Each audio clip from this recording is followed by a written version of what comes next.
بسم اللہ الرحمن الرحیم۔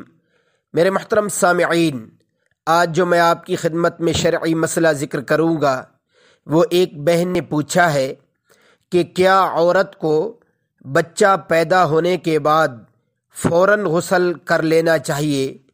میرے محترم سامعین، اس شرعی مسئلہ کے جواب سے پہلے آپ حضرات کی خدمت میں انتہائی ادب سے گزارش ہے کہ میرے اسلامی چینل کو ضرور سبسکرائب فرما لیجیے تاکہ آپ حضرات تک مستند شرعی مسائل پہنچتے رہیں۔ تو اس شرعی مسئلہ کا جواب خوب توجہ سے سماعت فرما لیجیے۔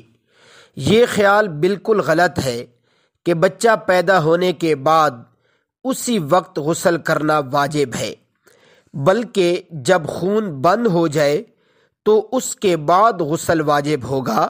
فوراً غسل کرنا یہ جائز نہیں ہے۔ وآخر دعوانا ان الحمد للہ رب العالمین۔